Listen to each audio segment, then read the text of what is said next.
That's why Jesus said these words. These are the first words of Jesus' spoken ministry.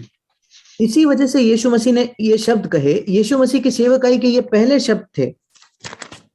And you tell me what is the first spoken words of Jesus' ministry in the Bible? क्या आप मुझे बता सकते हो Bible में यीशु मसीह के सेवकाई के पहले शब्द क्या थे? Not what he told the devil in the temptation. उसने जो शैतान को कहा प्रलोभन के समय, वो नहीं। But yes, what he told Satan is, those are the first words that come. हाँ, जो उसने शैतान को कहा वो पहले शब्द है यीशु के, Even though it was not spoken to man, यद्यपि वो उसने मनुष्य से नहीं कहे थे। it was the first spoken words recorded of his ministry. और उसके सेवकाई के पहले लिखे हुए शब्द कौन से हैं? When he was tempted, जब वो परीक्षा में पड़ा, Matthew 4 verse 4. मत्ती 4 उसका 4था वचन।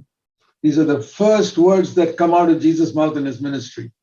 यीशु के सेवकाई में उसके मुंह से निकलने वाले ये पहले शब्द है। It was spoken to the devil. और उसने ये शैतान को कहे। And it was a quotation from the Bible, from the book of Deuteronomy. और व्यवस्था विवरण के ही पुस्तक से वो एक वचन था। Man shall not live on bread alone, but on every word that proceeds from the mouth of God. मनुष्य केवल रोटी ही से नहीं, परंतु हर एक वचन से जो परमेश्वर के मुख से निकलता है जीवित रहेगा। How are we supposed to live? हमें किस प्रकार जीना है? Read that verse carefully. उस वचन को ध्यान से पढ़े। Not by bread alone. केवल रोटी से नहीं। That is for our physical life. वो हमारे शारीरिक जीवन के लिए है। That we need for our physical life. हमारे शारीरिक जीवन के लिए वो हमारी आवश्यकता है। Not saying we should not have bread. वो ये नहीं कह रहा कि हमें रोटी नहीं खानी है। Taught us to pray, give us this day our daily bread. उसी ने हमें प्रार्थना करने सिखाया कि आज की रोटी तू हमें दे। But he says here, not by bread alone. पर वो कहता है केवल रोटी ही से नहीं। So that's good to eat food and take care of your body. और भोजन करके अपने शरीर की देखभाल करना अच्छा है। It's good to go to school or college to get a degree and get a job so that you can get money, so that you can buy food to take care of your body. School और college में जाकर पढ़ाई करके एक degree लेना ताकि आपको नौकरी लगे, आप पैसा कमाओगे और अपने शरीर के लिए आपको भोजन मिलेगा, देखभाल कर पाओगे, वो अच्छा है। Why do we study? To get a job. हम क्यों पढ़ाई करते हैं? ताकि हमें एक नौकरी लगे। Why do we get a job? हम क्यों एक नौकरी चाहते हैं? So that we can earn money to get our daily bread. ताकि हम पैसा कमाकर अपने दिन भर की रोटी कमा सके। For ourselves and our family. हमारे लिए और अपने परिवारों के लिए। But the Lord says that is not enough. पर प्रभु कहता है वो पर्याप्त नहीं है।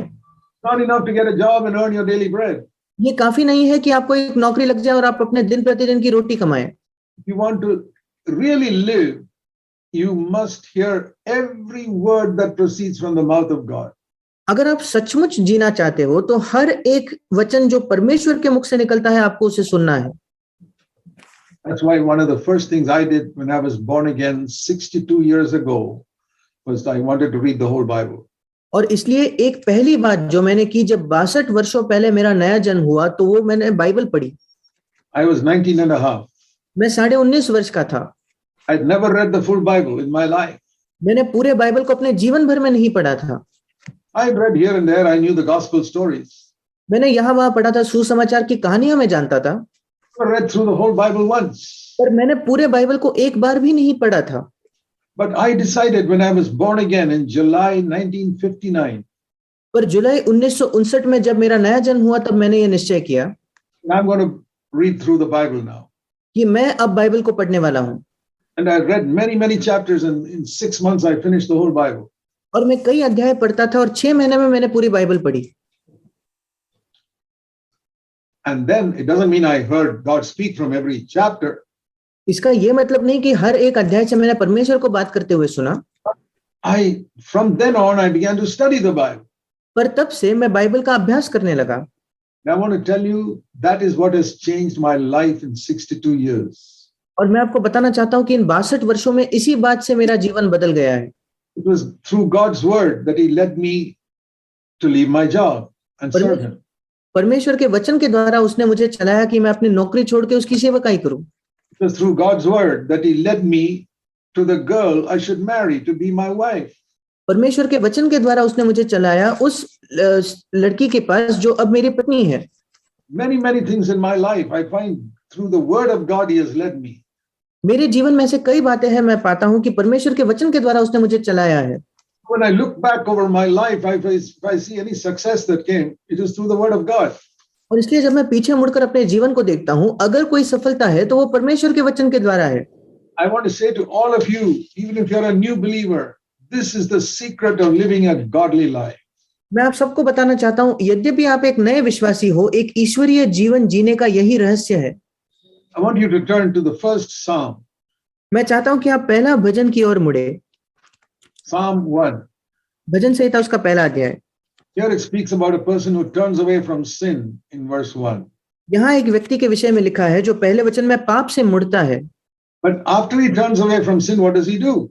पर जब वो पाप से फिरता है तो फिर वो क्या करता है? Many things mentioned in verse 1 about turning away from various type of sins. पहले वचन में कई पापों से पीछे फिरने के बारे में कई बातें लिखी है। Not fellowshipping with sinners.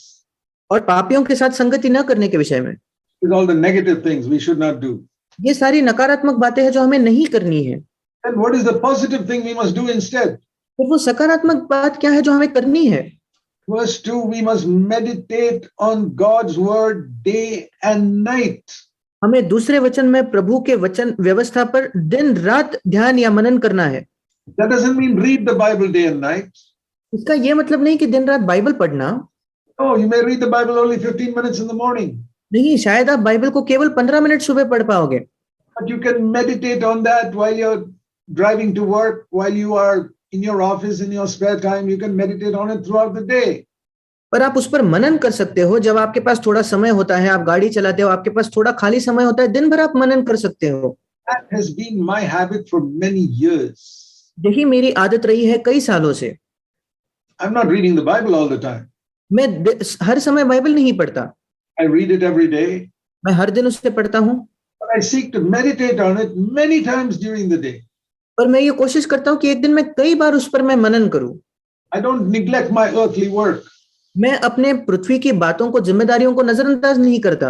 I'll have some spare time, maybe 2-3 minutes, 5 minutes in between.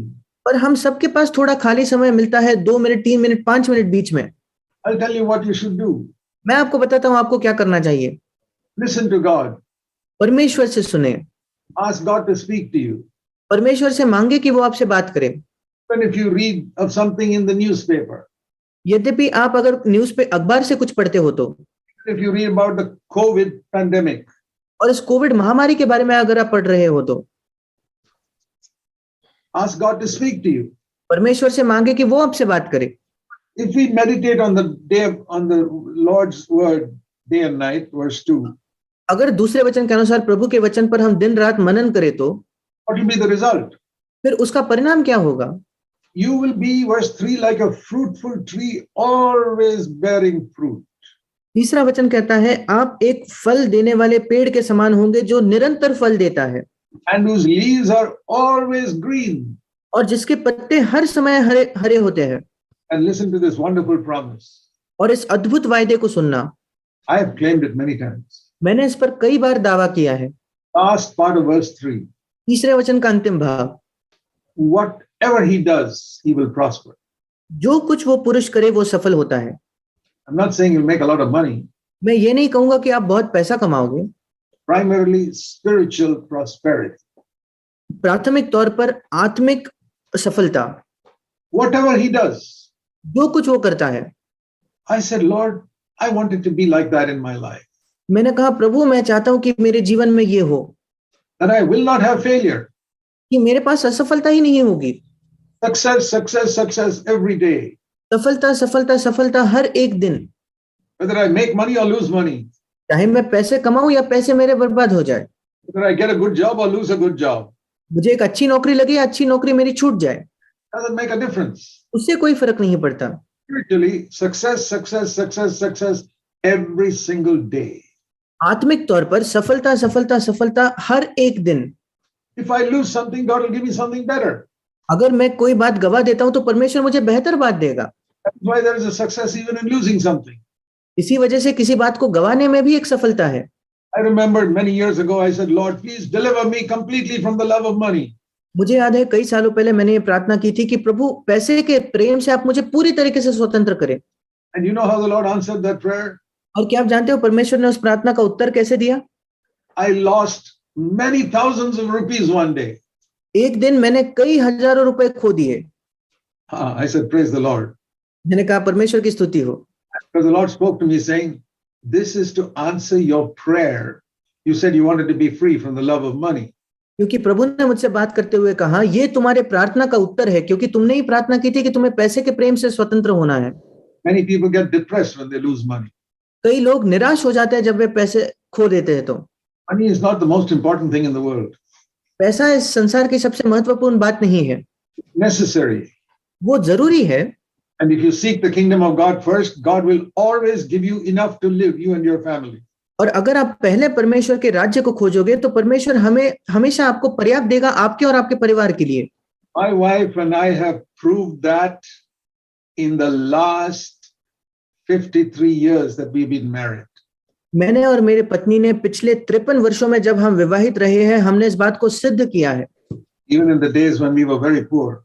उन दिनों भी जब हम बहुत गरीब थे, We trusted God. हमने प्रभु पर भरोसा किया। We never took a salary from anybody in the years, 46 years of CFC. और CFC के 46 वर्षों में हमने किसी से भी कोई तनख्वाह नहीं ली। No, we trusted God. नहीं, हमने परमेश्वर पर भरोसा किया। And whatever we did prospered spiritually. और जो कुछ हमने किया आत्मिक तौर पर हम सफल हुए। So that is why it's so important to hear God's word every day. और इसी वजह से ये बहुत जरूरी है कि हम हर दिन परमेश्वर के वचन को सुने। Turn back to Matthew 4:4. फिर एक बार निकाले मत्ती 4:4। Every word that proceeds from the mouth of God. हर एक वचन जो परमेश्वर के मुख से निकलता है, Read it carefully. उसको ध्यान से सुने, ध्यान से पढ़े। That's not referring to the Bible alone.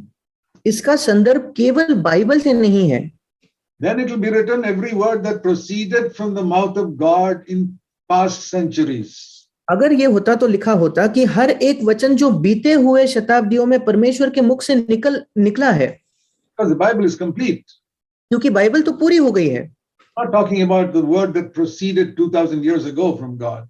ये उस वचन के बारे में नहीं है जो 2000 वर्षों के पहले परमेश्वर के मुख से निकल चुका है।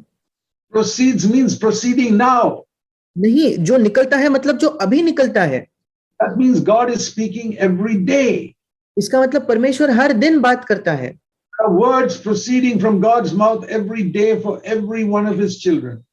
हर दिन परमेश्वर के मुख से ऐसे शब्द निकलते हैं उसके हर एक बच्चे के लिए। Not once in a year, every day. वर्ष में, साल में एक बार नहीं बल्कि हर दिन। And I told you earlier why you may not be hearing it. और मैंने आपको पहले बताया क्यों शायद आप उसको नहीं सुन पाते। Because you are dull of hearing. क्योंकि आप सुनने में मंद हो गए हो। Because there's some sin there. क्योंकि कोई पाप है वहां। You haven't forgiven somebody. आपने किसी को क्षमा नहीं किया। Somebody who did some harm to you 9 years ago. किसी ने जिसने 9 वर्ष पहले आपको चोट पहुंचाई। 9 years ago. 9 वर्षों पहले Somebody did some harm to you. किसी ने आपको चोट पहुंचाई थी। Haven't forgotten it till today. और आप आज तक उसको नहीं भूले हो। And that's why your spiritual life has stagnated without progress in all these years. और इसी वजह से आपका आत्मिक जीवन इतने वर्षों में बिना किसी विकास के वहीं का वहीं रुक गया है। Because the devil has succeeded in making you deaf in your heart. क्योंकि शैतान सफल हो गया है कि आपके हृदय में आप बहरे हो जाओ। Now today God wants to open your ears of your heart. अब आज परमेश्वर आपके हृदयों के कानों को खोलना चाहता है। Settle that matter. उस बात को सही कर दे। Forgive the person who hurt you. उस व्यक्ति को क्षमा करे जिसने आपको चोट पहुंचाई। If you have hurt somebody else, go and ask forgiveness. अगर आपने किसी और को चोट पहुंचाई है तो जाकर क्षमा मांगे।